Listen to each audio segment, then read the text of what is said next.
कैसे ये पुस्तक आपके जीवन में चमत्कार कर सकती है। मैंने दुनिया भर में जीवन के विभिन्न क्षेत्रों में लोगों में चमत्कार होते देखा है।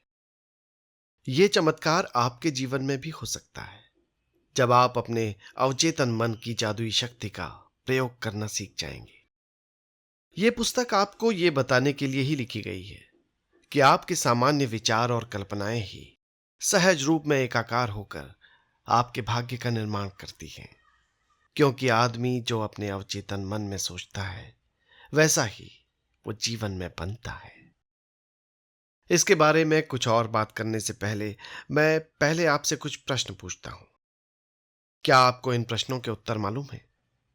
क्यों एक व्यक्ति दुखी है और दूसरा सुखी है?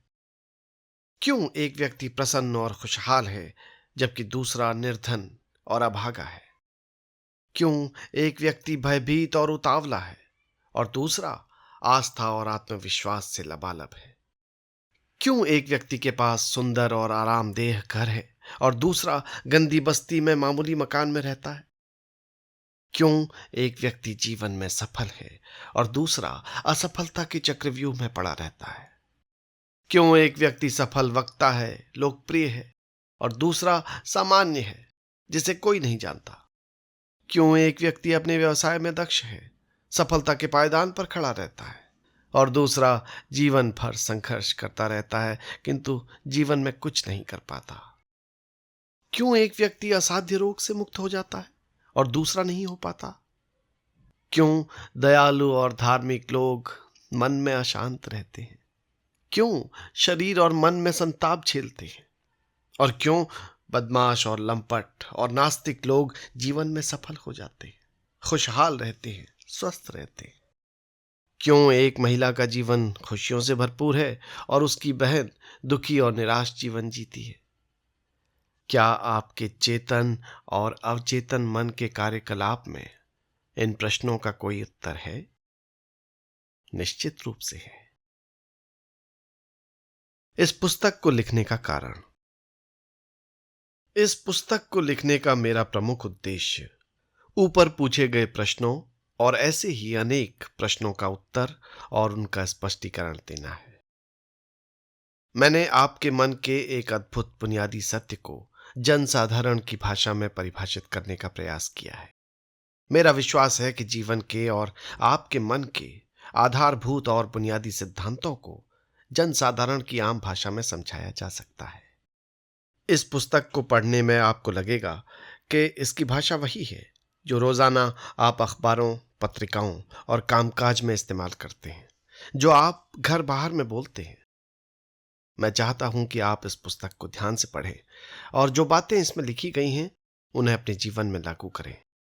मेरा विश्वास है कि जैसे जैसे आप इन सिद्धांतों पर चलना शुरू करेंगे वैसे वैसे आप इस चमत्कारी शक्ति को अपने हाथों में लेने में सफल होते जाएंगे, जो आपको भ्रम, निराशा और विफलता के दलदल से निकालकर आपको सही मार्ग पर ले जाएगी, आपकी तकलीफों को दूर करेगी, आपके दुख संताप को नष्ट करेगी, आपके शरीर को आपके मन के सभी बंधनों से मुक्त करके आपको एक उन्मुक्त, खुशियों और हर्षोल्लास के आनंदमय जीवन के मार्ग पर ला खड़ा करेगी। आपका जीवन सुख और शांति में बीतेगा। आपके अवचेतन मन की ये चमत्कारी शक्ति आपको असाध्य रोगों से मुक्ति दिलाकर आपको फिर से भला चंगा करके आपको शक्तिशाली बनाएगी।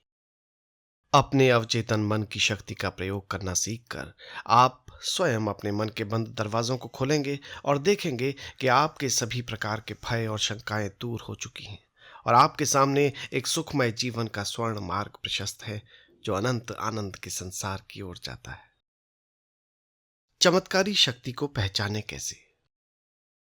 जब तक इस शक्ति के प्रयोग के संबंध में व्यक्तिगत उदाहरण न दिया जाए, इस पर विश्वास करने में संशय पैदा होता है। लगभग 42 वर्ष पूर्व मैं स्वयं सरकोमा जैसे एक असाध्य रोग से पीड़ित था, जिससे मुक्त होने के लिए मैंने अपने अवचेतन मन की चमत्कारी शक्ति का प्रयोग किया, जिसने मुझे पुनर्जीवन दिया और मेरे शरीर के सभी अवयवों को संपुष्ट करके आज मेरे जीवन को सजग और सफल बनाने में शक्तिपुंज का काम कर रही है। मैंने जो तकनीक लागू की उसकी व्याख्या इस पुस्तक में दी गई है और मुझे विश्वास है कि मेरे उदाहरण से लोगों में अवचेतन मन की इस अद्भुत शक्ति के संबंध में विश्वास पैदा करने में सहायता मिलेगी। उपचार के दौरान मेरे डॉक्टर मित्र के माध्यम से मुझे एहसास हुआ था कि स्वभावतः रचनात्मक बुद्धि, क्रिएटिव माइंड, जिसने मेरे शरीर के विभिन्न अवयवों को बनाया है और जिसने मेरे हृदय को चलायमान रखकर मुझे जीवन दिया है, वो अपनी कमियों को भी दूर कर सकती है और अपनी रचना में आए व्यवधान या रोग का स्वयं उपचार भी कर सकती है। जैसे कि पुरानी कहावत है कि डॉक्टर मरहम पट्टी करता है, दवा देता है, लेकिन ईश्वर रोग का उपचार करता है। अंतरात्मा से की गई प्रार्थना से चमत्कार होते हैं। वैज्ञानिक रूप से की गई प्रार्थना अर्थात चेतन और अवचेतन मन के सहज समन्वय को निर्दिष्ट प्रयोजन की ओर इंगित करके की गई प्रार्थना से मनचाहा उपचार किया जा सकता है। यह पुस्तक आपको सिखाएगी कि किस प्रकार आप अपने अंदर की असीमित शक्ति का वैज्ञानिक रूप से प्रयोग करके अपने जीवन की इच्छा को पूरी कर सकते हैं। यदि आप खुशियों से भरा संपन्न जीवन चाहते हैं तो इस अद्भुत शक्ति का इस्तेमाल करके अपने दैनिक जीवन को सुचारू करें और अपने घर परिवार के संबंधों को मधुर बनाएं। यह सुनिश्चित करें कि आप इस पुस्तक को कई बार पढ़ेंगे, इस ऑडियो बुक को कई बार सुनेंगे, और जितनी बार भी आप इसे जानेंगे उतनी बार आपको एक नया मार्ग दिखाई देगा। पुस्तक के अध्याय आपको मार्ग दिखाएंगे, कैसे वो आश्चर्यजनक शक्ति काम करती है, कैसे आप उस छिपी प्रेरणा और ज्ञान को प्राप्त कर सकते हैं जो आपके भीतर विराजमान है। आपको केवल अवचेतन मन को प्रभावित करने के लिए आसान तकनीक को समझना होगा। शक्ति के असीमित भंडार का इस्तेमाल करने के लिए इस नए वैज्ञानिक मार्ग को अपनाइए। पुस्तक को सावधानी से, लगन से, प्रेम से पढ़ें। साबित करके दिखाएं कि किस तरह आश्चर्यजनक रूप से यह पुस्तक आपकी सहायता कर सकती है। मेरा विश्वास है कि यह आपके जीवन में एक नई दिशा प्रदान करेगी। दूसरे शब्दों में, यह आपके जीवन का टर्निंग पॉइंट साबित होगा। प्रभावपूर्ण प्रार्थना कैसे की जाती है? याद करें कि आपने इससे पहले कब प्रार्थना की थी। आपातकाल में, मुसीबत में, खतरे में, भय में, बीमारी में, और जब मृत्यु दस्तक देती है तब प्रार्थनाओं की झड़ी लग जाती है। आप, मित्रगण, परिवारगण सभी प्रार्थनाओं में लीन हो जाते हैं। जरा अखबार उठाकर देखें, सब तरफ प्रार्थनाएं हो रही हैं। असाध्य रोग से ग्रस्त बच्चे के लिए, समाज में, देशों में शांति के लिए, खदान में अटके मजदूरों के लिए। बाद में जब खदान मजदूरों को बचा लिया गया तो उन्होंने बताया कि उन्हें बचाने के उपाय करने के दौरान वे प्रार्थना करते रहे थे। हवाई जहाज जिसे इमरजेंसी लैंडिंग करनी पड़ी थी, के पायलट ने बताया कि वो लैंडिंग करते समय प्रार्थना कर रहा था। निश्चित रूप से खतरे के समय प्रार्थना हमेशा सहायक होती है, लेकिन आपको प्रार्थना को अपने जीवन में अंतरंग और रचनात्मक विधा बनाने के लिए खतरे का इंतजार करने की जरूरत नहीं है। प्रार्थनाओं से कितने आश्चर्यजनक परिणाम हुए हैं, कितने चमत्कार हुए हैं। अखबारों में अनेक बार ऐसे चमत्कारों की हेडलाइनें बनाई जाती हैं। यह अपने आप में साबित करता है कि प्रार्थनाओं का कितना प्रभाव होता है। लोग भोजन की मेज पर भोजन करने से पहले प्रार्थना करते हैं, ईश्वर को भोजन के लिए आभार व्यक्त करते हैं। एक व्यक्ति अंतरात्मा से ईश्वर के प्रति नतमस्तक होकर प्रार्थना में लीन रहता है। जनता के बीच रहकर, उसका काम करके मेरे लिए यह जरूरी हो गया है कि मैं प्रार्थना के विभिन्न तरीकों का अध्ययन करूं।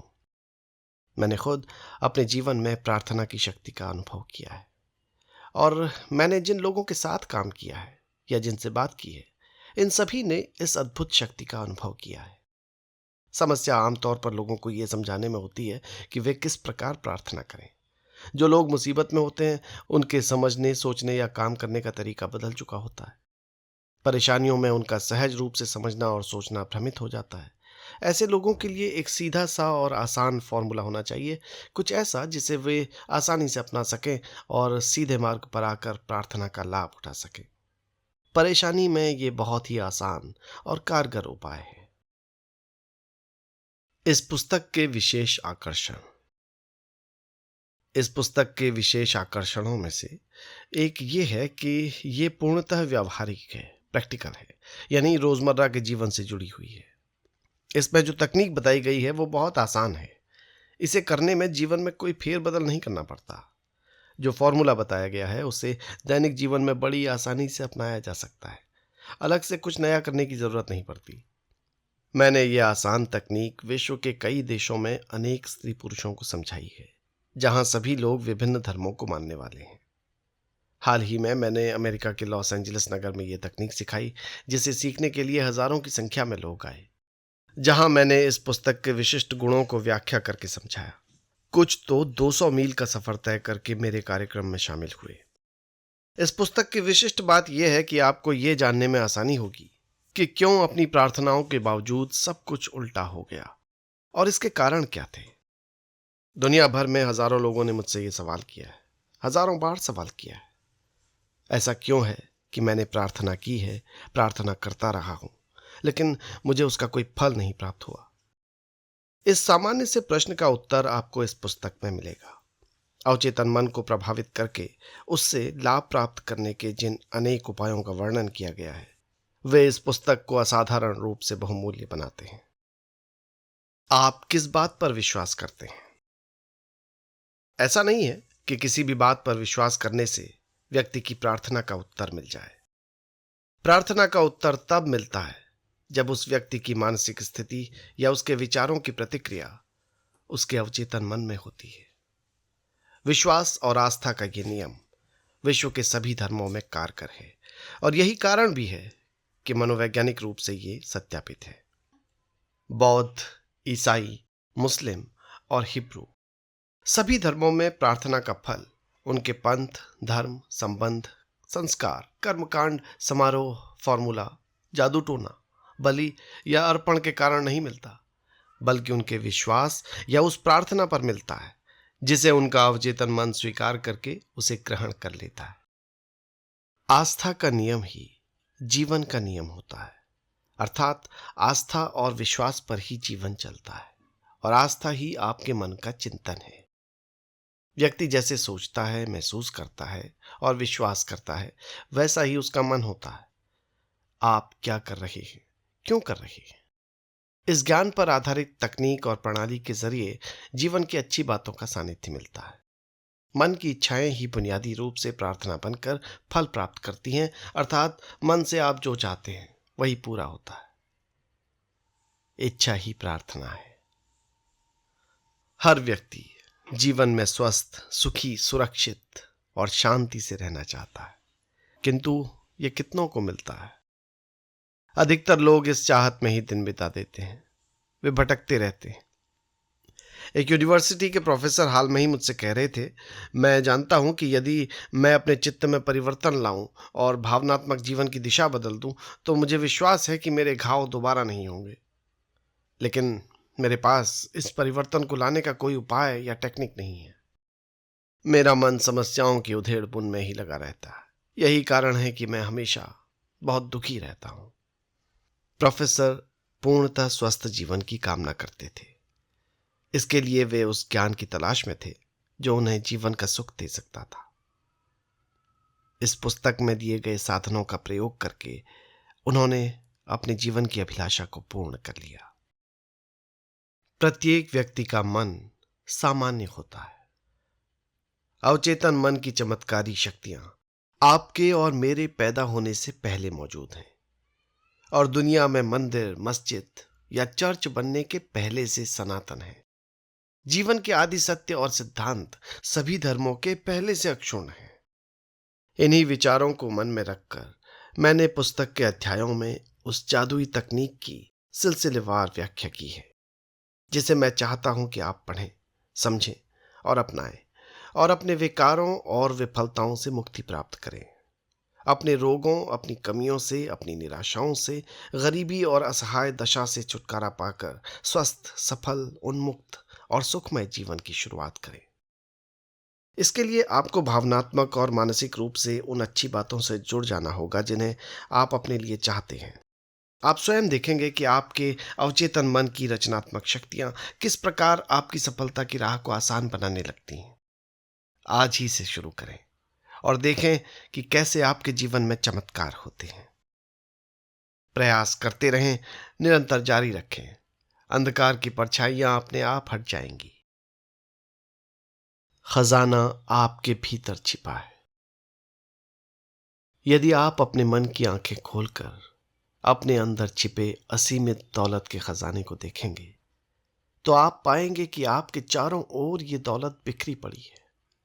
आपके अंदर सोने की खान है जिसमें से आप जितना चाहें निकालकर एक शानदार खुशियों से भरपूर जीवन जी सकते हैं। अनेक लोग सोए पड़े हैं क्योंकि वे इस असीमित ज्ञान और असीमित प्रेम से भरी पूरी सोने की खान को नहीं जानते जो उनके अंदर मौजूद है। चुंबक लगा लोहे का टुकड़ा अपने भार से 12 गुना भार को आसानी से उठा लेगा। यदि उसमें से चुंबक निकाल दो तो वो एक तिनका भी नहीं उठा पाएगा। इसी तरह दुनिया में दो तरह के लोग होते हैं, एक चुंबक वाले जिनमें विश्वास और आस्था कूट कूट कर भरी होती है, जो जानते हैं कि वे जीतेंगे और सफल होंगे। इसके विपरीत कुछ लोग वो होते हैं जिनमें चुंबक के तत्व नहीं होते। वो हमेशा भयभीत रहते हैं, उन्हें हर बात में संदेह होता है।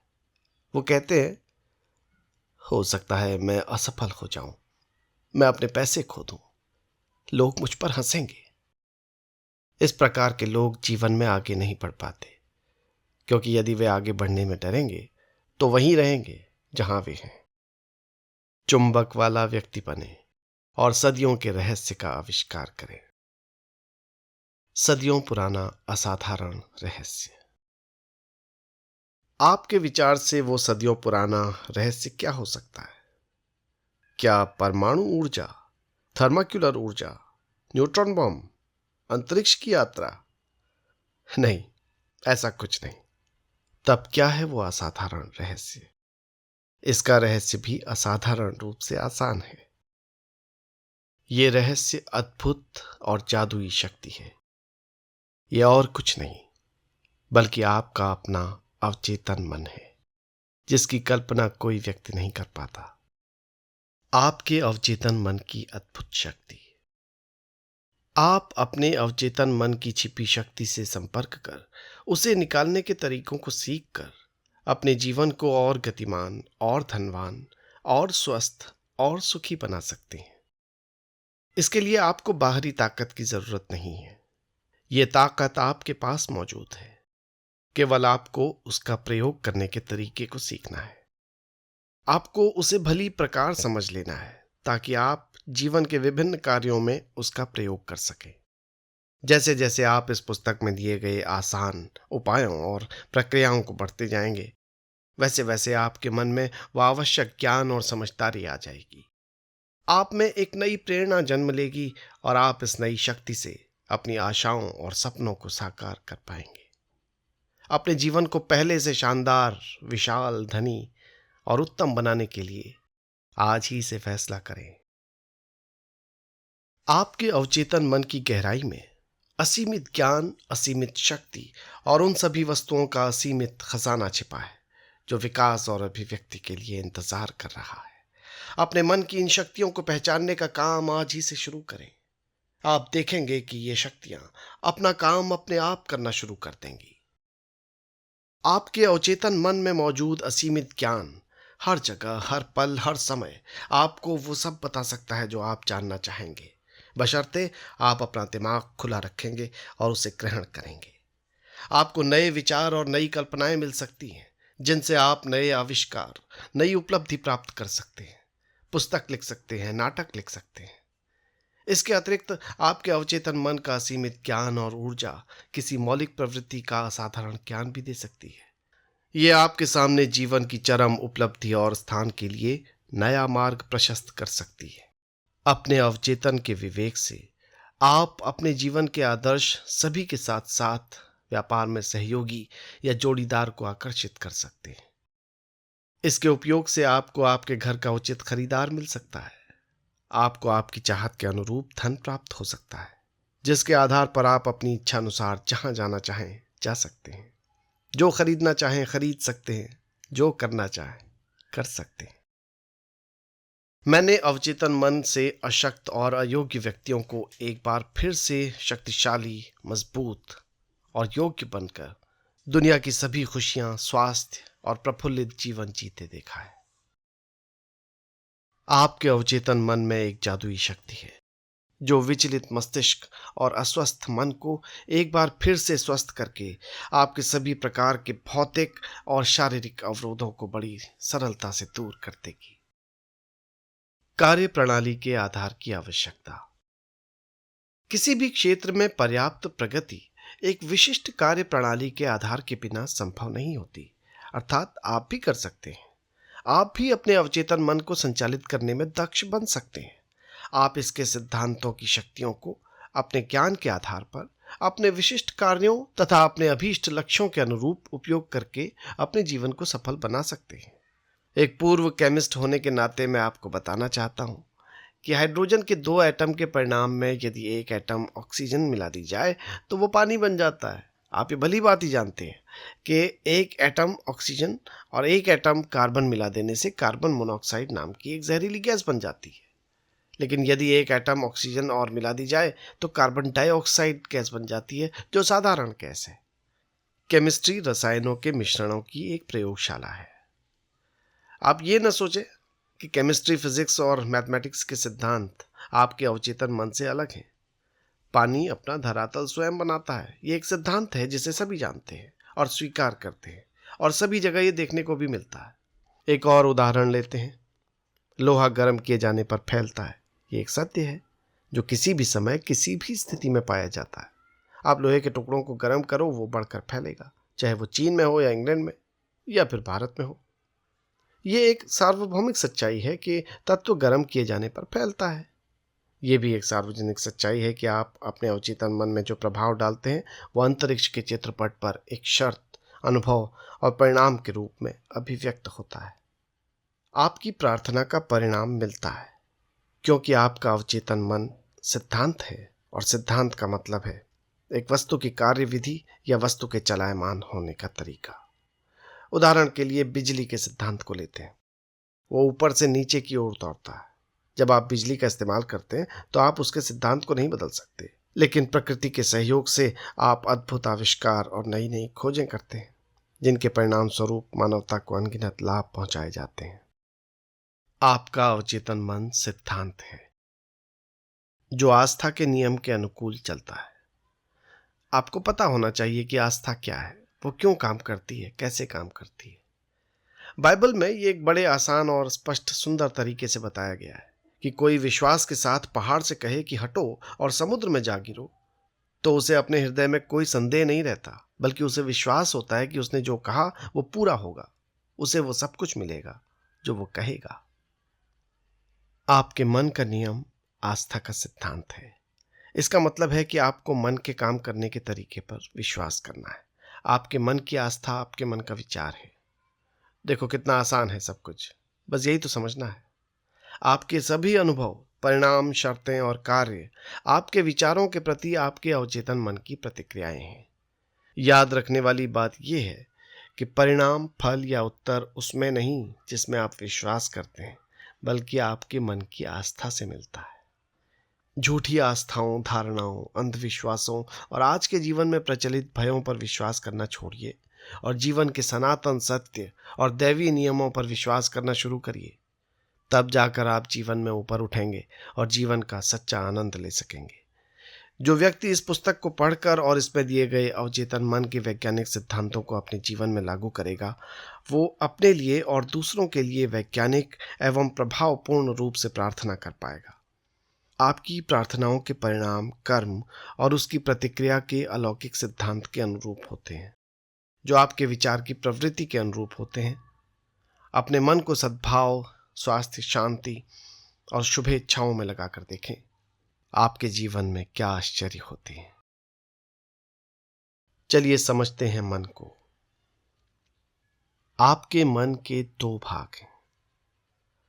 आपका मन दरअसल में एक है, किंतु उसके 2 स्पष्ट भाग हैं।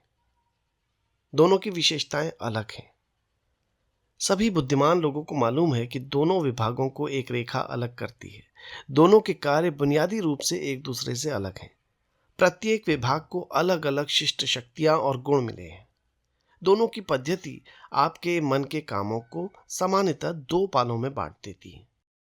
एक उद्देश्य मूलक मन और दूसरा व्यक्ति मूलक मन। चेतन मन और अचेतन मन।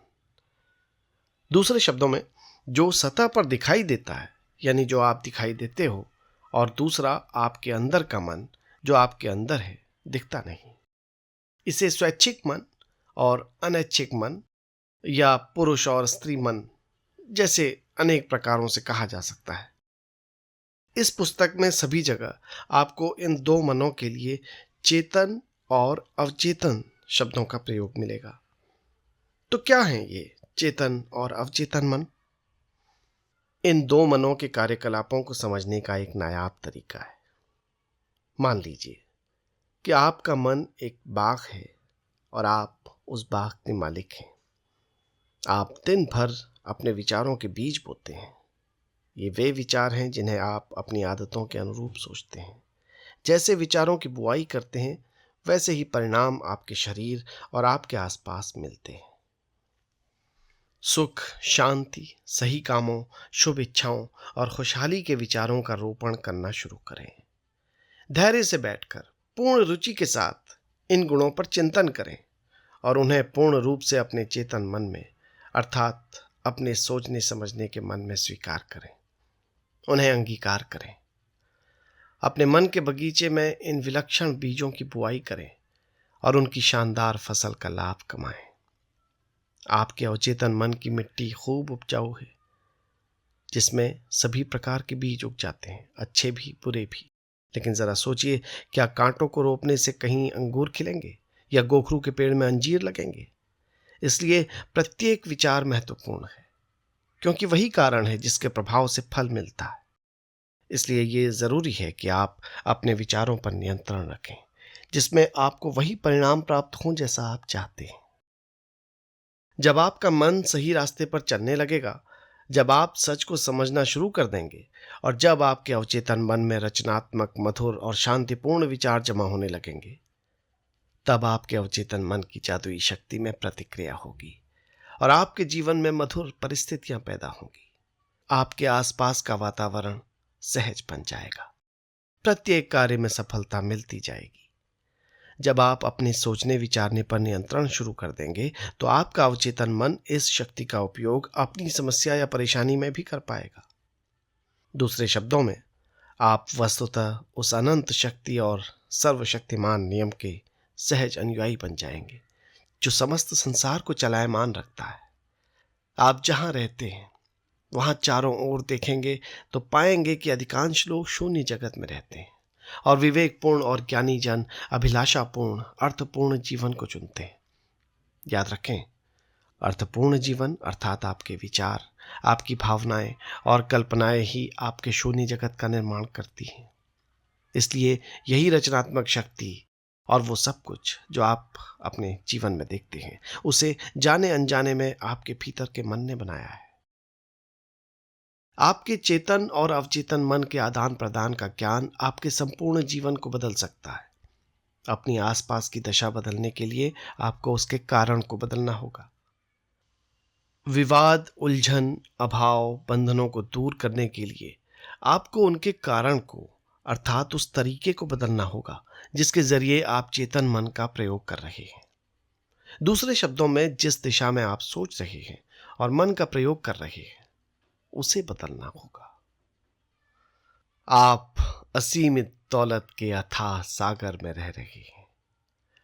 आपका अवचेतन मन आपके विचारों के प्रति बहुत नाजुक है, तुरंत सक्रिय हो जाता है। आपके विचार ही वो शक्तिपुंज हैं जिसके माध्यम से आपके अवचेतन की अपरिमित बुद्धि, ज्ञान, महत्वपूर्ण शक्तियां और ऊर्जाएं निर्गत होती हैं। आपके मन के नियमों का व्यावहारिक प्रयोग, जैसा कि इस पुस्तक के प्रत्येक अध्याय में दिया गया है, आपके जीवन में अभावों को दूर करके संपन्नता लाएगा, अंधकार की जगह प्रकाश लाएगा, भय को दूर करके विश्वास दिलाएगा, विवाद की जगह सौहार्द लाएगा, विफलता के स्थान पर सफलता लाएगा और साधारण जीवन से उन्मुक्त होकर खुशहाल जीवन प्रदान करेगा। निश्चित रूप से मानसिक, भावनात्मक और भौतिक सुख सुविधा के संदर्भ में इससे बड़ी उपलब्धि और क्या हो सकती है। अधिकांश वैज्ञानिक कलाकार, कवि और साहित्यकार, गायक, लेखक और आविष्कारकों में चेतन और अवचेतन मन के बारे में बहुत ही गहन समझदारी पाई जाती है। एक समय था जब प्रसिद्ध गायक कैरुसो को मंच पर जाने से डर लगता था। पहली बार जब वो मंच पर गए तो उनका गला डर से अवरुद्ध हो गया, उनका चेहरा पसीने से तरबतर हो गया और उसी स्थिति में उन्हें मंच से उतर जाना पड़ा। वो शर्म और घबराहट में मंच के पीछे चले गए। वो सोचने लगे कि लोग हंस रहे होंगे। मैं गाने गया था पर गा नहीं सका। तब उसने स्टेज के पीछे खड़े लोगों के बीच चिल्लाकर कहा, डर मेरा और मैं डर का गला घोंटना चाहता हूं। फिर उसने दोबारा चिल्लाकर कहा, भागो ये डर, आपको भागना होगा, भागना होगा, भागो यहां से। यहां मैं का अर्थ अवचेतन मन की अपार शक्ति और विवेक से है, जिसने चिल्लाकर कहा था, भागो यहां से, मुझे अब गाना शुरू करना है। उनके अवचेतन मन से शक्ति का निर्गम हुआ। जब उन्हें दोबारा स्टेज पर बुलाया गया तो वो विश्वास के साथ स्टेज पर गए और बड़े शानदार तरीके से ओजपूर्ण और मधुर आवाज में गाना गाकर वहां मौजूद लोगों का दिल जीत लिया। अब आप समझ गए होंगे, कैरुसो ने मन के दो रास्तों को समझ लिया होगा। चेतन या अवचेतन मन में आपके विचारों की प्रवृत्ति के अनुकूल प्रतिक्रिया होती है। जब आपका चेतन मन डर, चिंता और हड़बड़ाहट में होता है तो अवचेतन मन में बैठी नकारात्मक भावनाएं निर्गत होने लगती हैं और आपका चेतन मन घबराहट, आतंक, भय और निराशा से भर जाता है। जब कभी आपके साथ ऐसा हो तो कैरुसो की तरह नकारात्मक विचारों के समक्ष पूरे साहस और विश्वास के साथ अपने मन में कहो, शांत रहो, धीरज रखो, मैं नियंत्रण में हूं। आपको मेरा आदेश मानना होगा, मेरा आप पर अधिकार है। आप यहां नहीं आ सकते, यहां आपकी जरूरत नहीं है। यह बड़ा अजूबा और रोचक होगा जब आप खुद अपने को ये कहते हुए देखेंगे कि किस विश्वास और संयम से आप नकारात्मक विचारों को भगाकर मन को फिर से शांत, मधुर और सौहार्दपूर्ण बनाते हैं। अवचेतन मन चेतन मन का विषय है और इसलिए इसे अवचेतन या विषय मूलक कहते हैं। प्रमुख भेद और संचालन की प्रक्रिया। आगे के उदाहरण से आप इसके प्रमुख भेदों को समझ जाएंगे। चेतन मन जहाज के कप्तान या उसके नेविगेटर की तरह होता है। वो जहाज को चलाता है और नीचे इंजन रूम में बैठे कार्मिकों को आदेश देता है, जो सभी बॉयलरों, मशीनों, यंत्रों और उसके आदेशों के अनुकूल चलते हैं। मशीन रूम में काम कर रहे कार्मिक को यह पता नहीं होता कि वे कहां और किस ओर जा रहे हैं। वे केवल आदेशों का पालन करते हैं। कप्तान अपने कंपास और अन्य यंत्र के आधार पर यदि गलत या अधूरा आदेश देता है तो वो पहाड़ से टकरा सकते हैं, क्योंकि उनका काम सिर्फ आदेश पर काम करना है। कर्मचारी कप्तान से सवाल नहीं कर सकते, वे केवल आदेश का पालन करते हैं। कप्तान जहाज का बादशाह है, उसके आदेशों का पालन होता है। ठीक इसी तरह आपका चेतन मन कप्तान है, आपके जहाज का नेविगेटर है, जिसका रूप आपका शरीर है, आपके आसपास का वातावरण है और आपके अपने मामले हैं। आपका अवचेतन मन आपका आदेश लेता है, जिन पर आपका चेतन मन विश्वास करता है और सही मानकर स्वीकार कर लेता है। जब आप बार बार ये कहते हैं, मैं ये नहीं कर सकता, मेरे बस में नहीं है, तब आपका अवचेतन मन आपके शब्दों को स्वीकार कर लेता है और ऐसी स्थिति पैदा कर देता है कि आप अपनी चाहत की वस्तु या आप जो चाहते हैं वो काम नहीं कर पाएंगे। जब आप ये कहते रहेंगे, मैं ये कार नहीं खरीद सकता, यूरोप की यात्रा नहीं कर सकता, ये घर नहीं खरीद सकता, ये सूट, ये पतलून नहीं खरीद सकता, तब तक ये जान लो कि आपका अवचेतन मन आपके नकारात्मक आदेशों का पालन करता रहेगा और जीवन भर आप अभावों में जीते रहेंगे। पिछले साल क्रिसमस से पहले यूनिवर्सिटी की एक सुंदर छात्रा ने एक स्टोर विंडो में एक कीमती सफारी बैग देखा था। वो अपने घर न्यूयॉर्क जाने वाली थी। वो कहने ही वाली थी कि मैं ये बैग नहीं खरीद सकती। तभी उसे मेरा लेक्चर याद आया, जिसमें उसने सुना था कि कभी भी नकारात्मक वाक्य अधूरा मत छोड़ो, फौरन उसे उलट दो और देखोगे कि आपके जीवन में क्या जादू होता है। उसने कहा, ये बैग मेरा है, ये बिक रहा है, मैं मन से इसे स्वीकार करती हूं और मेरा अवचेतन मन ये देखेगा कि ये मुझे मिलेगा। उसी शाम क्रिसमस से पूर्व की संध्या में उसे उसके मंगेतर ने ठीक वैसा ही बैग उपहार में दे दिया जिसे उसने सुबह 10 बजे अपने मन की आंखों से देखा था। उसने अपने मन को आशापूर्ण भावनाओं से भर दिया और उसे भीतर के मन को सौंप दिया जो काम को पूरा करने में सिद्धहस्त है। उस युवती ने, जो साउथ कैलिफोर्निया यूनिवर्सिटी की छात्रा है, मुझे बताया, मेरे पास उस बैग को खरीदने के लिए पैसे नहीं थे, लेकिन अब मुझे पता चल गया कि पैसा और वो सब कहाँ है जिसकी मुझे जरूरत है, और वो अनंत भंडार में है जो मेरे पास है। दूसरा उदाहरण यह है, जब आप कहते हैं कि मुझे मशरूम पसंद नहीं है और वो अवसर आता है जब आपको सलाद या सॉसेज में परोसा जाता है, तो आपका पेट गड़बड़ हो जाएगा क्योंकि आपका अवचेतन मन कहता है गुरु को मशरूम पसंद नहीं है। यह आपके चेतन मन और अवचेतन मन के काम करने के तरीकों में अंतर का एक दिलचस्प उदाहरण है। एक महिला कहती है, मैं रात में कॉफी पी लेती हूँ तो मेरी नींद रात में 3 बजे खुल जाती है। जब कभी वो कॉफी पीती है, उसका अवचेतन मन धीरे से टोक देता है, गुरु चाहता है कि आप रात भर जागती रहो। आपका अवचेतन मन दिन रात 24 घंटे काम करता है और आपके लिए, आपके फायदे के कामों में लगा रहता है।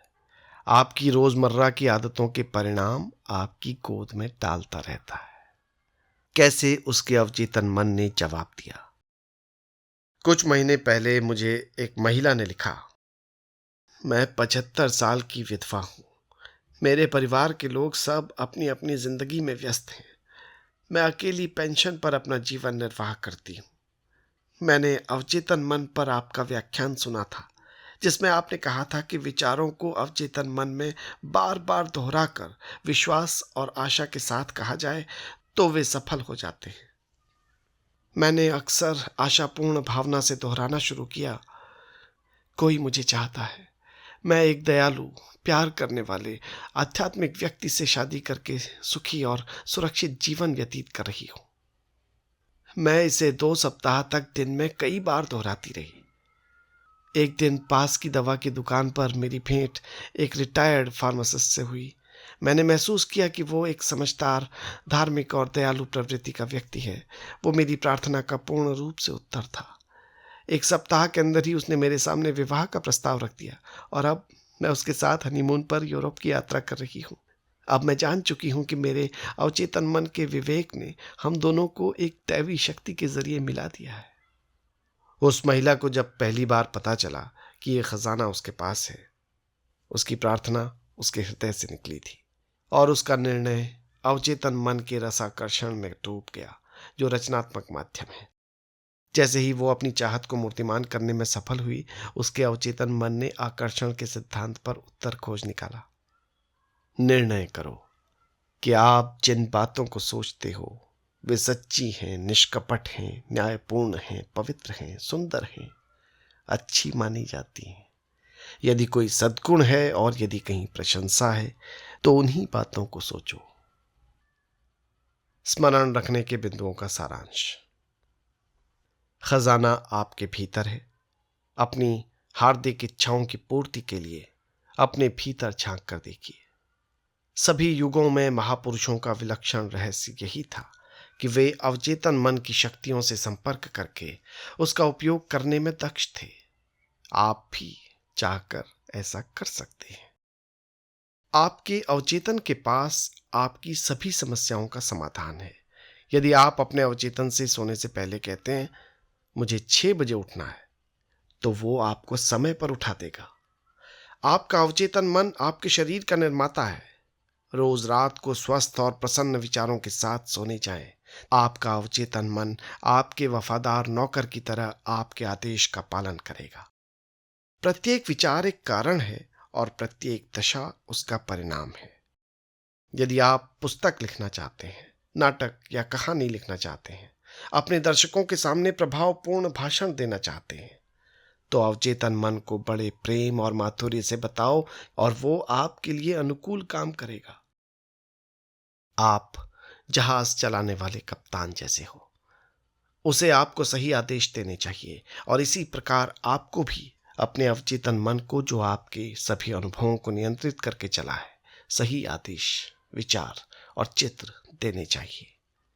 मेरे बस में नहीं या मैं नहीं कर सकता जैसे नकारात्मक शब्दों का प्रयोग कभी ना करें। आपका अवचेतन मन आपके शब्दों को ज्यों का त्यों ले लेगा और देखेगा कि आपके पास कभी पैसा न रहने पाए, आप में कभी कुछ करने की क्षमता न रहने पाए। प्रतिज्ञा करें, मैं अपने अवचेतन मन की शक्तियों के माध्यम से सभी काम कर सकता हूं। जीवन का नियम ही आस्था का नियम है। आपके मन का विचार ही आस्था है। नुकसानदेह और दुखदाई बातों में विश्वास न करें। आपको संपन्न और मजबूत बनाने, आपको प्रेरणा देने, आपका उपचार करने वाली अवचेतन मन की शक्तियों पर विश्वास जमाओ। अपनी आस्था के अनुकूल आप बन जाएंगे। अपने विचारों को बदलेंगे तो आपका भाग्य बदल जाएगा। आपका अपना मन कैसे काम करता है? आपका एक मन है और आपको यह सीखना चाहिए कि उसका इस्तेमाल कैसे किया जाए। आपके मन के दो स्तर हैं, चेतन या विवेक युक्त स्तर और अवचेतन यानी विवेक रहित स्तर।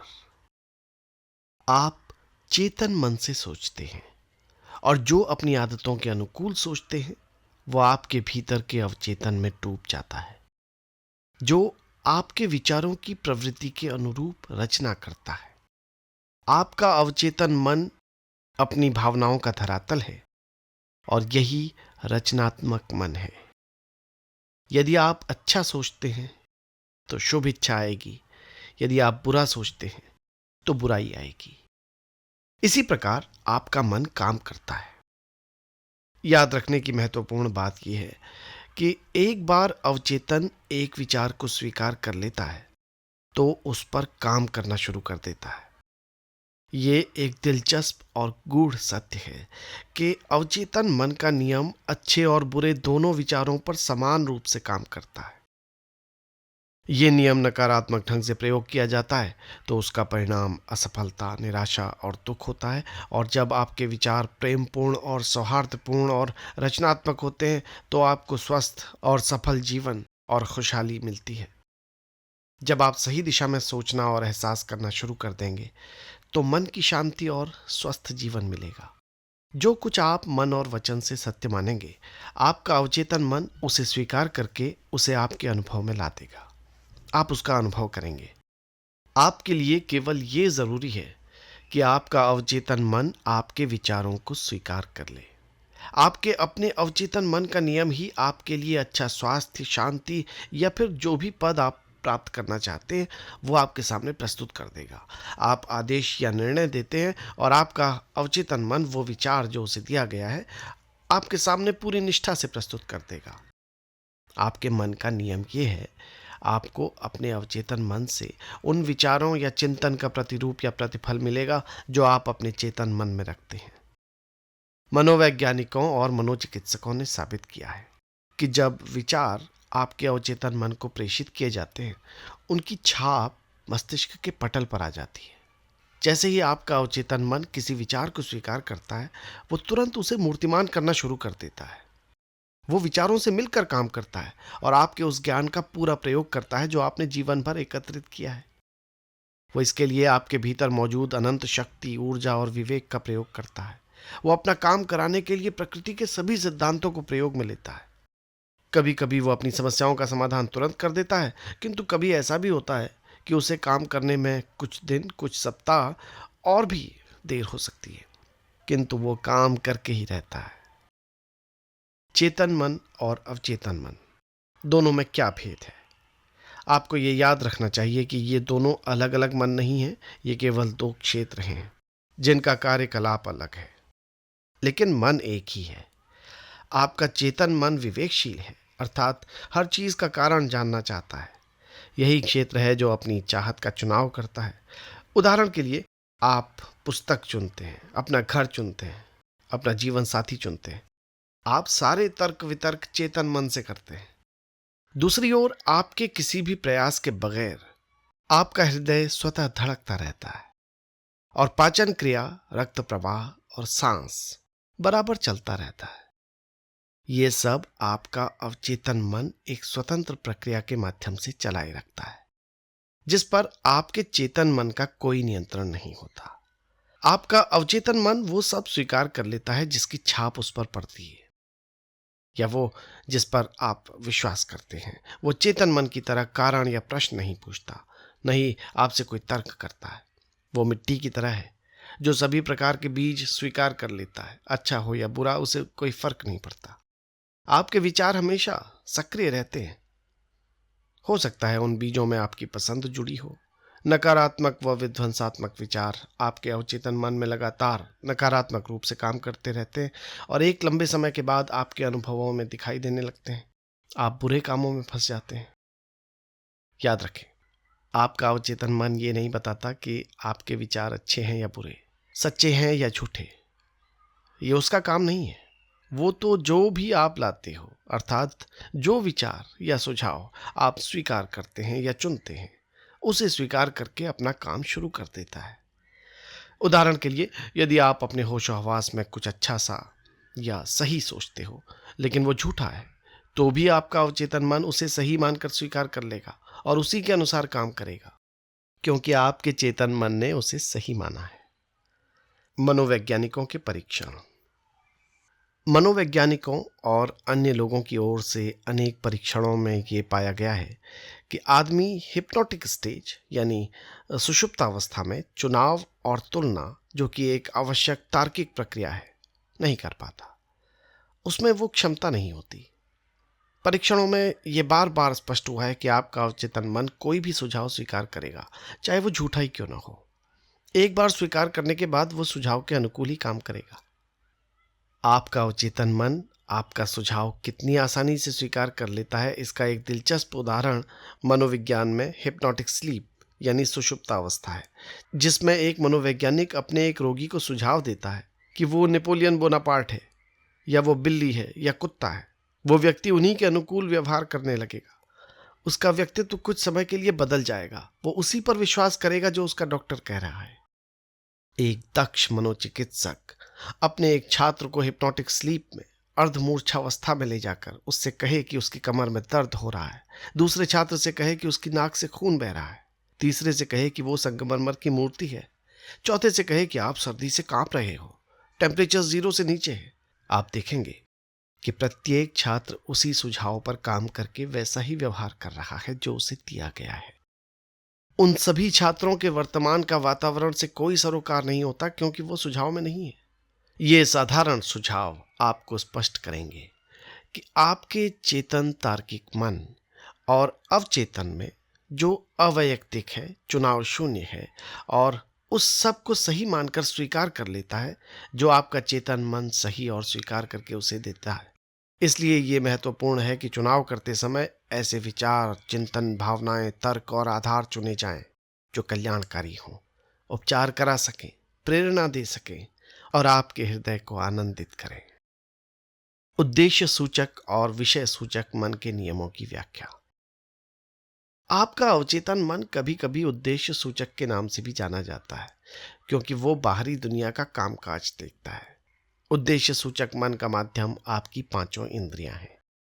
दैनिक जीवन की बातों, अपनी आसपास की समस्याओं के संबंध में उद्देश्य सूचक आपका मार्गदर्शक और निर्देशक होता है।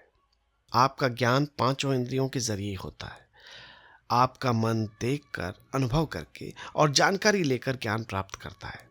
जैसा कि पहले बताया जा चुका है, उद्देश्य सूचक मन का महत्वपूर्ण काम तर्क करके समझना है। मान लीजिए कि लॉस एंजलिस आने वाले हजारों यात्रियों में एक आप भी हैं।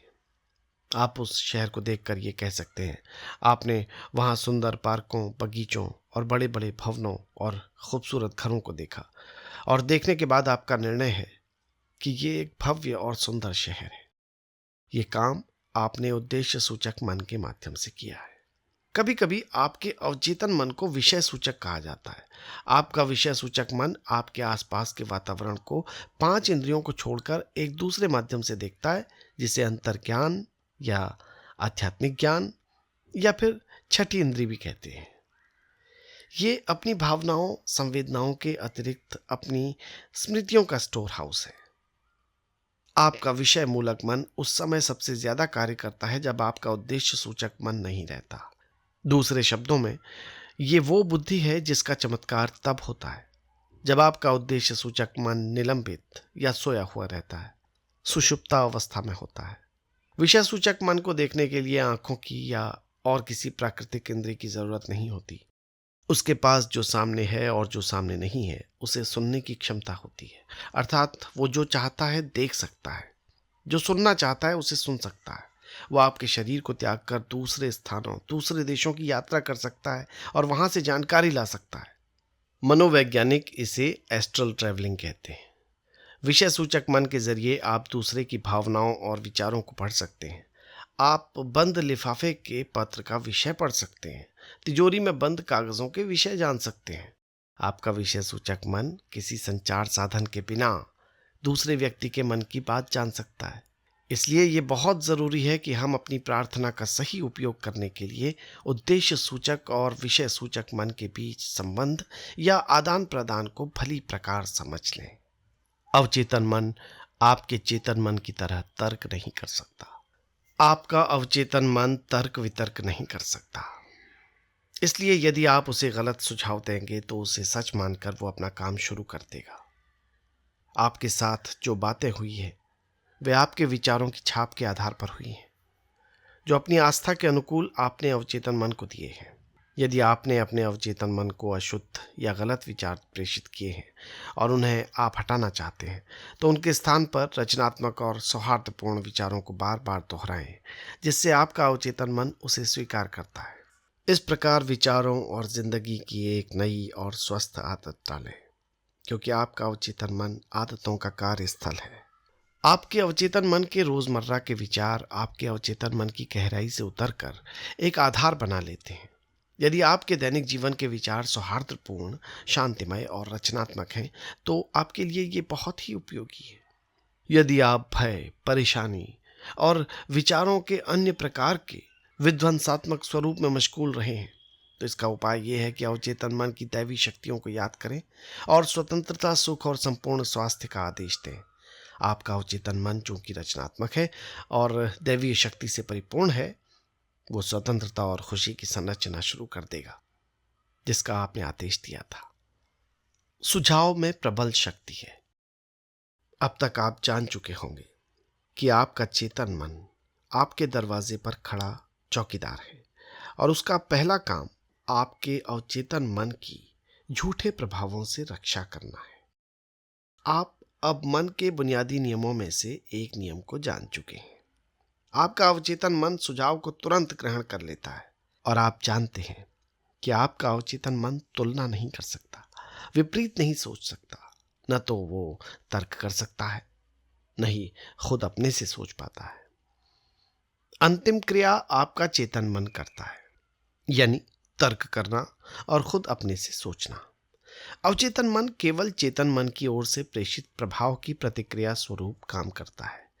वो अपने काम में कोई परिवर्तन नहीं करता। सुझाव की शक्ति कितनी प्रबल होती है, इसका एक अच्छा उदाहरण यहां पर दिया जा रहा है। मान लीजिए कि आप पानी के जहाज में यात्रा कर रहे हैं। आपको डॉक पर एक डरपोक जैसा दिखने वाला यात्री दिखाई देता है। आप उससे कहते हैं, लगता है आप बीमार हो, आपका चेहरा पीला जर्द हो गया है, मुझे डर है कहीं आपको सी सिकनेस न हो जाए। चलिए, मैं आपको आपके केबिन तक पहुंचा देता हूं। ये सुनते ही यात्री सचमुच में पीला पड़ने लगता है। आपका सी सिकनेस का सुझाव उसके डर में मिल जाता है। वो आपका सहारा लेकर अपने केबिन में लेट जाता है और वहां आपका नकारात्मक सुझाव अपना कमाल दिखाना शुरू कर देता है, क्योंकि उस यात्री ने आपके सुझाव को स्वीकार कर लिया और वस्तुतः वो कारगर होने लगता है। एक ही सुझाव के विभिन्न परिणाम। ये सच है कि एक सुझाव की प्रतिक्रियाएं विभिन्न लोगों में अपने अवचेतन मन की आस्थाओं के अनुकूल भिन्न भिन्न होती हैं। उदाहरण के लिए, यदि आप दया से अभिभूत होकर जहाज के नाविक से कहते हैं, प्रिय दोस्त, आप बीमार लग रहे हो, क्या आपको ऐसा नहीं लग रहा? मुझे तो लग रहा है कि आपको सी सिकनेस होने जा रही है। अपने सुझाव के अनुकूल वो आपके जोक पर या तो हंस देता है या आपको देखकर चिढ़ जाता है। आपके सुझाव का उस पर कोई प्रभाव नहीं पड़ा, क्योंकि सी सिकनेस के बारे में वो अच्छी तरह से जानता था कि वो उसे हो ही नहीं सकती। इसलिए उसके मन में भय या चिंता के स्थान पर आत्मविश्वास दिखाई दिया। डिक्शनरी में सुझाव की व्याख्या क्रिया या मन में या मानसिक प्रक्रिया में कुछ रख देना है, जिसके जरिए सुझाए गए विचार को स्वीकार करके उस पर कार्रवाई शुरू हो जाती है। आपको याद रखना है कि कोई भी सुझाव अवचेतन मन में चेतन मन की स्वीकृति के बिना कुछ भी नहीं रख सकता। दूसरे शब्दों में, चेतन मन वो शक्ति है जो किसी भी सुझाव को रद्द कर सकती है। नाविक के उदाहरण में उसे सी सिकनेस का भय नहीं था, उसे विश्वास था कि वो बीमारी उसे हो ही नहीं सकती, और नकारात्मक सुझाव में वो शक्ति नहीं थी जो उसके विश्वास को भंग करके उसमें भय पैदा कर दे। सी सिकनेस का सुझाव इससे पहले वाले यात्री पर कारगर हो गया, क्योंकि उसमें सी सिकनेस का भय समाये बैठा था। हम में से प्रत्येक के अंतर्मन में भय होते हैं, आस्थाएं होती हैं, विचार होते हैं, और अंतर्मन की ये धारणाएं हमारे जीवन में अपनी भूमिका निभाती हैं। एक सुझाव की अपनी कोई शक्ति नहीं होती जब तक कि उसे मानसिक रूप से स्वीकार न कर लिया जाए। इसी कारणवश आपकी अवचेतन शक्तियां सुझाव की प्रवृत्ति के अनुसार सीमित और नियंत्रित रहती हैं। कैसे स्वप्रेरणा भय से मुक्त करती है? स्वप्रेरणा के उदाहरण। स्वप्रेरणा का अर्थ है अपने मन को कोई निश्चित तथा शिष्ट बात का सुझाव देना। हर्बर्ट पार्किन ने अपनी प्रसिद्ध पुस्तक ऑटो सजेशन में एक दिलचस्प उदाहरण दिया है। न्यूयॉर्क का एक यात्री शिकागो आकर अपनी घड़ी देखकर, जो शिकागो के समय से 1 घंटा पहले के समय से चल रही थी, अपने शिकागो के मित्र से कहता है कि 12 बज गए। शिकागो का मित्र ये सोचे बिना कि शिकागो और न्यूयॉर्क के समय में 1 घंटे का अंतर है, अपने न्यूयॉर्क के मित्र से कहता है कि उसे भूख लग रही है, वो खाने जा रहा है। स्वप्रेरणा का प्रयोग तमाम तरह के डर और नकारात्मक दशाओं को हटाने के लिए करना चाहिए। एक युवा गायिका को गाने के ऑडिशन के लिए बुलाया गया। वो बड़ी आस लिए इंटरव्यू का इंतजार कर रही थी, किंतु 3 बार ऑडिशन में फेल हो गई। उसका गला बहुत मधुर था, लेकिन वो हर बार अपने आप से कहती रही, जब मेरे गाने का नंबर आए तो हो सकता है वे मुझे पसंद न करें। मैं कोशिश करूंगी, लेकिन मुझे बहुत डर लग रहा है। मैं बहुत व्याकुल हूं। उसके अवचेतन मन ने उसकी नकारात्मक स्वप्रेरणा को स्वीकार करके उसके सामने उनको अनुभव के रूप में पेश कर दिया। इसका कारण था अनिच्छित प्रेरणा, यानी शांत भय में लिप्त विचार, जिन्होंने उसे भयाक्रांत कर दिया और वो असफल हो गई। उसने अपने भय को इस प्रकार काबू किया। दिन में वो 3 बार एक कमरे में गई। आराम कुर्सी पर बैठकर उसने अपने शरीर को आराम से शिथिल कर दिया। आंखें बंद करके उसने अपने मन और शरीर को शांत किया। शारीरिक शिथिलता से मन में एकाग्रता बढ़ जाती है और वो किसी भी सुझाव को स्वीकार करने के लिए तैयार हो जाता है। उसने अपने भय को दूर करने के लिए स्वयं से कहना शुरू किया, मैं बहुत सुंदर गा सकती हूं। मैंने मन बना लिया है। मैं पूरी तरह से गाने के लिए तैयार हूं। मैं गाऊंगी और सुरीले स्वर में गाऊंगी। उसने अपने शब्दों को शांत स्वर में विश्वास के साथ फिर से दोहराया। इसके बाद वो रोजाना दिन में 3 बार अभ्यास करती रही। प्रत्येक सेटिंग में वो 5 से 10 बार वही वक्तव्य दोहराती रही। सप्ताह के अंत तक वो पूरे जोश और विश्वास के साथ तैयार हो गई, और जब उसे फिर से ऑडिशन के लिए बुलाया गया तो उसने बहुत ही सुरीली आवाज में गाना गाया। उसका चयन कर लिया गया। कैसे उसने अपनी स्मृतियों को संजोए रखा। 70 साल की एक बूढ़ी स्त्री हमेशा अपने से कहती थी, मैं भूलने लगी हूं। उसने स्वप्रेरणा के जरिए भूलने की अपनी प्रक्रिया को बदल दिया। उसने कहना शुरू किया, आज से मेरी याददाश्त बढ़ने लगी है। मैं अब हमेशा अपनी जरूरत की बातों को याद रखूंगी। जो बातें मुझसे होंगी वे स्पष्ट रूप से मुझे याद रहेंगी। मैं उन्हें स्वाभाविक रूप से बड़ी आसानी से अपने पास रखूंगी। जब भी मुझे जरूरत होगी मैं उन्हें अपने मन में रखूंगी।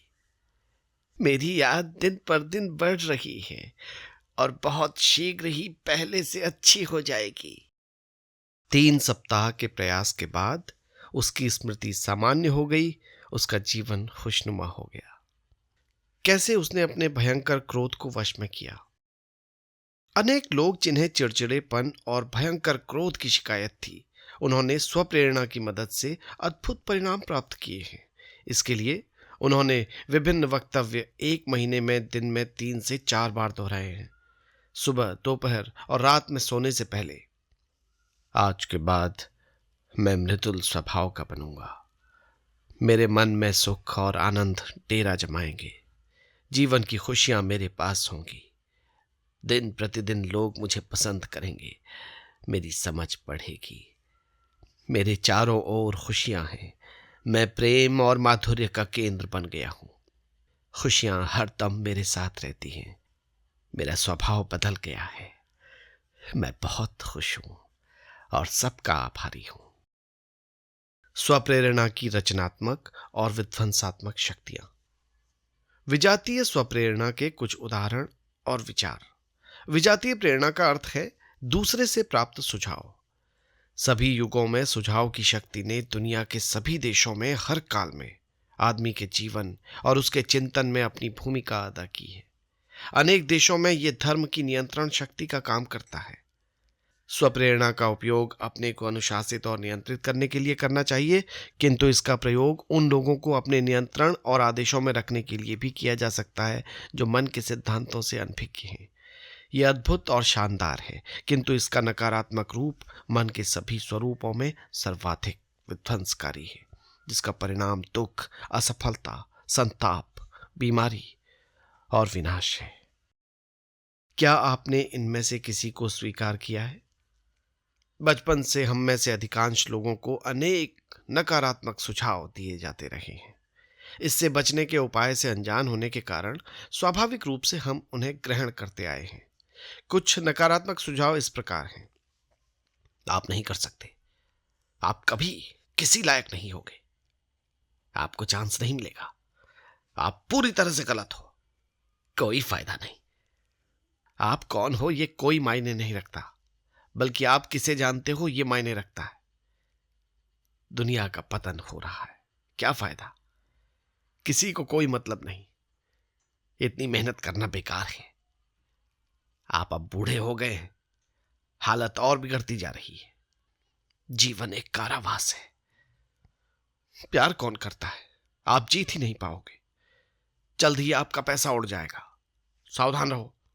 बीमारी आप पर हमला करेगी। आप किसी पर भी विश्वास नहीं कर सकते, इत्यादि।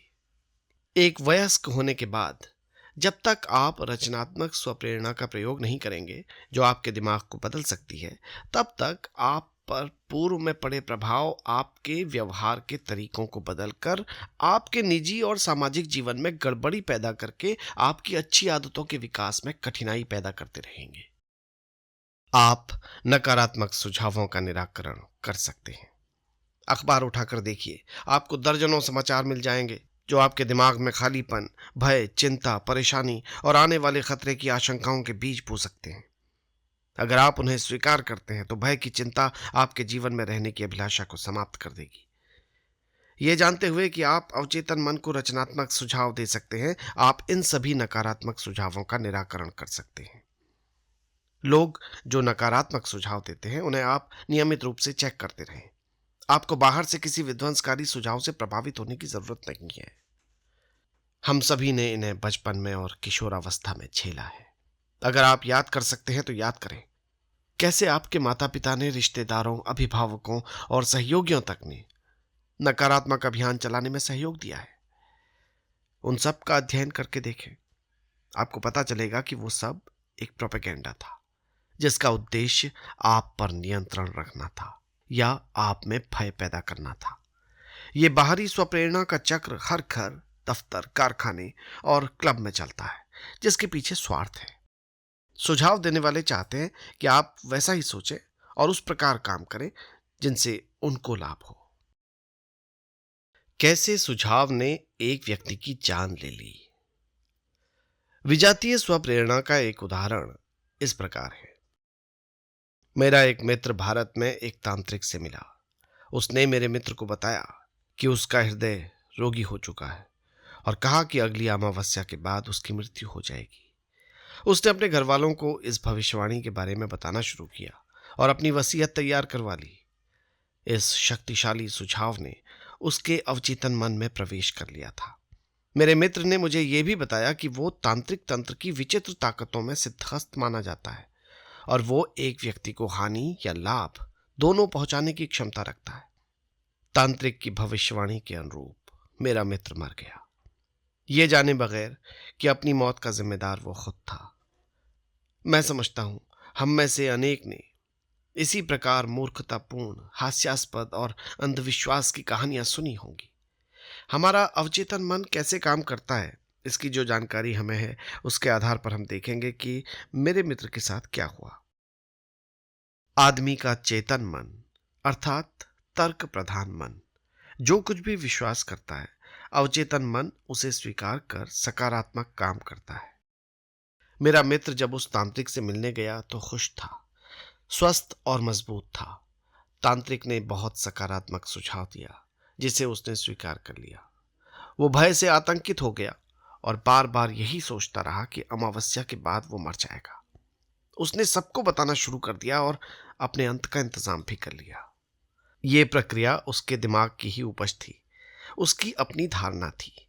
वो अपने आप मृत्यु को ले आया था, स्वयं अपने शरीर का अंत कर दिया और इसका जिम्मेदार खुद उसका डर था। वो अपनी आशा के अनुकूल मृत्यु का इंतजार कर रहा था। वो तांत्रिक जिसने मृत्यु की भविष्यवाणी की थी वो ढोंगी था। उसके पास कुछ लाल और पीले पत्थरों को छोड़कर तांत्रिक शक्ति नाम की कोई चीज नहीं थी। उसके सुझावों में रचना करने या संहार करने की कोई शक्ति नहीं थी। यदि मेरा मित्र अपने मन के नियम जानता होता तो वो पूर्ण रूप से तांत्रिक के नकारात्मक सुझाव को रद्द कर देता, उसके सुझावों पर कोई ध्यान नहीं देता, क्योंकि वो जान गया होता कि वो अपने विचारों और भावनाओं के अधीन है। उसको सुरक्षा प्रदान करने के लिए उसके विचार इस्पात के कवच के मानिंद हैं, जिस पर भविष्यवाणियां टकराकर टूट जाया करती हैं। यदि उसे अपने मन से बात करने का तरीका पता होता तो वो नकारात्मक सुझावों को रद्द करके आज तक जीवित और सुरक्षित रहता। बाहर के सुझावों में अपनी कोई शक्ति नहीं होती, उन्हें शक्ति आपके विचारों से मिलती है। आपको अपनी मानसिक स्वीकृति देनी पड़ती है, तब जाकर वे आपके बनते हैं और आप वैसा ही सोचने लगते हैं। याद रखें, आपके पास चुनने की क्षमता है। अपना जीवन स्वयं चुनो, अपना स्वास्थ्य स्वयं चुनो, अपना प्यार स्वयं चुनो। किसी धारणा को मान लेने की शक्ति। आपका मन तर्कों की मंजूषा है। इसका अर्थ है कि आपका चेतन मन जिस किसी धारणा को तर्क के आधार पर सत्य मान लेता है, उसे आपका अवचेतन मन में बैठे प्रश्न या समस्या का हल मानकर अपना लेता है। यदि आपके तर्क का आधार सही है तो उसका परिणाम भी सही होगा। उदाहरण के लिए, प्रत्येक गुण प्रशंसनीय है, दया गुण है, इसलिए दया प्रशंसनीय है। प्रत्येक निर्मित वस्तु बदलती है और मिट जाती है। मिस्र के पिरामिड निर्मित किए गए पहाड़ हैं, इसलिए एक दिन वे मिट जाएंगे। पहला वक्तव्य एक प्रमुख धारणा है और सही निर्णय निश्चित रूप से सही धारणा है। कॉलेज के एक प्रोफेसर ने, जो न्यूयॉर्क में मन के विज्ञान पर मेरा व्याख्यान सुन चुका था, मुझसे कहा, मेरा जीवन बर्बाद हो गया। रुपया, पैसा, धन संपदा, दोस्त, सब कुछ चला गया। जिस काम में हाथ लगाता हूं वही डूब जाता है। मैंने उसे समझाया कि वो अपने मन में पक्की धारणा बनाए कि उसके अवचेतन मन का असीमित ज्ञान उसे ले जा रहा है, उसका मार्गदर्शन कर रहा है और उसे आध्यात्मिक, मानसिक एवं भौतिक रूप से खुशहाल बना रहा है। तभी उसका अवचेतन मन स्वतः बुद्धिमानी से उसके धन का नियोजन करेगा, सही परामर्श देगा और शरीर को स्वस्थ करके उसके मन को सुख और शांति प्रदान करेगा। प्रोफेसर ने अपने जीवन का पूरा नक्शा बदलकर उसे अपनी चाहत के अनुकूल ढाल लिया और इस बात को अपनी धारणा बना लिया। असीमित ज्ञान सभी बातों में मेरा मार्गदर्शन कर रहा है। पूर्ण स्वास्थ्य मेरा है। मेरा मन और शरीर प्रेम और सौहार्द से भरा पूरा है। सौहार्द, प्यार, शांति और संपन्नता मेरी है। मेरा पूरा शरीर और मन सही कर्मों और दैवी नियमों के अधीन चल रहा है। मैं जानता हूं कि मेरी प्रमुख धारणा जीवन के अनंत सत्य पर आधारित है, और मैं जानता हूं, एहसास करता हूं और विश्वास करता हूं कि मेरा अवचेतन मन मेरे चेतन मन के विचारों की प्रकृति के अनुकूल चलता है। मैंने ऊपर दिए गए वक्तव्य को दिन में कई बार शांतिपूर्वक, बड़े प्यार से, धीरे धीरे ये सोचकर दोहराया कि वो मेरे अवचेतन मन की गहराई में उतर रहा है और उसका परिणाम अब आएगा। आपने मुझे जो समय दिया, मैं उसके लिए आपका अत्यंत आभारी हूँ, और ये कहना चाहता हूँ कि मेरे जीवन में परिवर्तन होने लगा है। वास्तव में ये कारगर है। अवचेतन मन विवादों पर तर्क नहीं करता। आपका अवचेतन मन पूर्णतः बुद्धिमान है और सभी प्रश्नों का उत्तर जानता है। वो आपसे विवाद नहीं करता या आपसे उलटकर कुछ नहीं पूछता। वो ये नहीं कहता कि आपको उसका प्रभाव मुझ पर नहीं डालना चाहिए। उदाहरण के लिए, जब आप कहते हैं मैं ये नहीं कर सकता, या अब मेरी उम्र हो गई है, या मैं ये जिम्मेदारी निभा नहीं सकता, या मेरा जन्म ही अभावों में हुआ, मैं सही राजनीतिज्ञ को नहीं जानता, तब आप अपने नकारात्मक विचारों को अपने अवचेतन मन में प्रेषित कर रहे हैं और स्वभावतः वो उसके अनुकूल काम करने लगता है। इस प्रकार आप अपना ही नुकसान कर रहे हैं।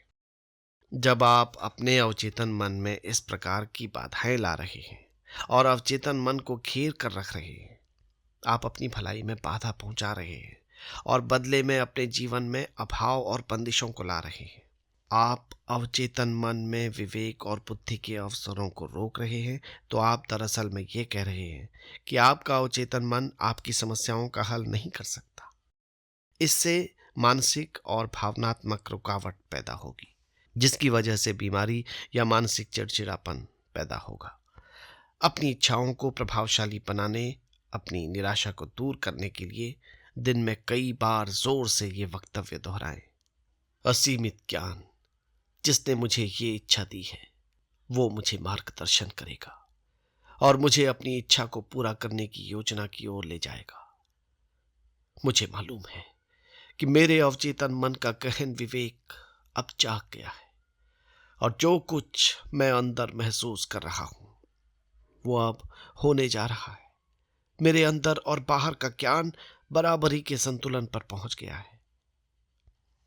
अगर आप कहते हैं कि बाहर आने का कोई रास्ता नहीं है, मैं भटक गया हूं, इस भटकाव से छुटकारा नहीं है, मैं बंदिश में हूं, अड़चन में फंस गया हूं, तो आपको कोई उत्तर नहीं मिलेगा और आपके अवचेतन मन से कोई प्रतिक्रिया नहीं आएगी। यदि आप चाहते हो कि आपका अवचेतन मन आपके लिए काम करे, तो आपको सही मांग करनी होगी और उसका सहयोग प्राप्त करना होगा। वो हमेशा आपके लिए ही काम करता है। वो आपके दिल की धड़कन को इस समय भी नियंत्रित कर रहा है और आपकी सांसों को भी चला रहा है। वो आपकी उंगली के कट जाने पर उसे ठीक करता है, और उसकी प्रवृत्ति जीवन भर आपकी रक्षा करने और आपको बनाए रखने की है। आपके अवचेतन का मन उसका अपना है, किंतु वो आपके विचारों और कल्पनाओं के प्रकारों को स्वीकार करता है। जब आप समस्या का समाधान ढूंढते हैं, तब आपका अवचेतन मन सजग हो जाता है, किंतु वो आशा करता है कि आप अपने चेतन मन में एक निर्णय पर पहुंचें और सही और न्यायोचित फैसला करें। आपको ये जान लेना है कि अपनी समस्या का उत्तर आपके अवचेतन में मौजूद है।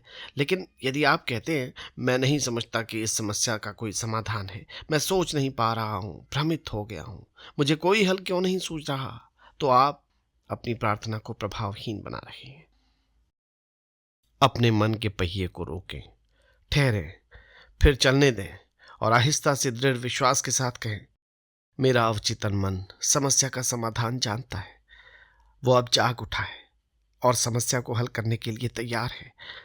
मैं जानता हूं कि मेरे अवचेतन मन का असीमित ज्ञान सब कुछ जानता है, और अब वो मेरी समस्या का सही समाधान देने जा रहा है। मेरे सही विश्वास ने अब मेरे अवचेतन मन के शक्तिपुंज को, उसकी शान को मुक्त कर दिया है। मैं खुश हूं कि मेरे मन की इच्छा पूरी हो रही है। आइए इस अध्याय के प्रमुख बिंदुओं को दोहरा लें। शुभ सोचें और शुभ परिणाम मिलेंगे। अनिष्ट सोचेंगे तो अनिष्ट परिणाम मिलेंगे। आप वही हैं जो दिन भर सोचते रहते हैं।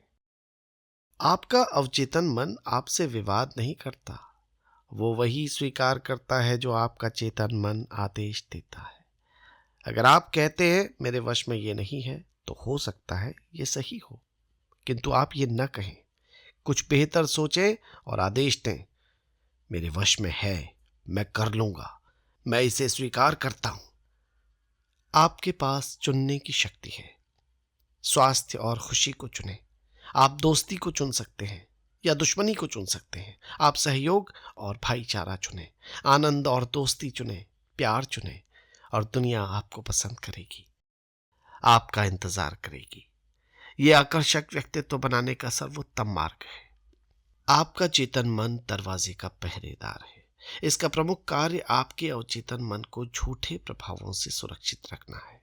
चुनाव ये करें कि आपके लिए ये शुभ हो सकता है और अब हो रहा है। आपके पास चुनने की बहुत बड़ी क्षमता है। खुशी और संपन्नता को चुनें। दूसरे के दिए वक्तव्य और सुझावों के पास आपको नुकसान पहुंचाने की कोई शक्ति नहीं है। आप दूसरों के वक्तव्य और सुझाव को रद्द करना चुन सकते हैं। आप ये भी चुन सकते हैं कि आप कैसा व्यवहार करेंगे। आप क्या कहते हैं उस पर ध्यान दें। आपको प्रत्येक कहे शब्द का जवाब देना है। ये कभी ना कहें मैं असफल हो जाऊंगा, मेरी नौकरी छूट जाएगी, मैं किराया नहीं दे सकता। आपका अवचेतन मन मजाक स्वीकार नहीं कर सकता। वो ऐसी बातों पर ध्यान नहीं देता। आपका मन अनिष्ट नहीं है। प्रकृति की कोई शक्ति अनिष्ट नहीं है। ये आपके ऊपर है कि आप प्रकृति की शक्तियों को कैसे प्रयोग करते हैं। कभी ये न कहें मैं नहीं कर सकता। इस भय को ये कहकर भगा दें, मैं अपने अवचेतन मन की शक्ति से सब कुछ कर सकता हूं। अनंत सत्य और जीवन के सिद्धांतों पर खड़े होकर सोचना शुरू करें। भय, अज्ञान और अंधविश्वास पर खड़े होकर न सोचें। अपने लिए दूसरों को न सोचने दें। अपने विचार चुनें और अपने निर्णय करें। आप अपनी आत्मा, अवचेतन मन के कप्तान और अपनी किस्मत के मालिक हैं। याद रखें, आपके पास चुनने की क्षमता है। अपना जीवन चुनें, अपना प्यार चुनें, अपना स्वास्थ्य चुनें, सुख और खुशियां चुनें। आपका चेतन मन जो भी सत्य मान लेता है और उसे सच होने का विश्वास कर लेता है, उसे आपका अवचेतन मन स्वीकार कर लेता है, अंगीकार कर लेता है। सुनहरे भविष्य में, दैवीय मार्गदर्शन में, सही कर्म और सुखमय जीवन में विश्वास करना शुरू करें।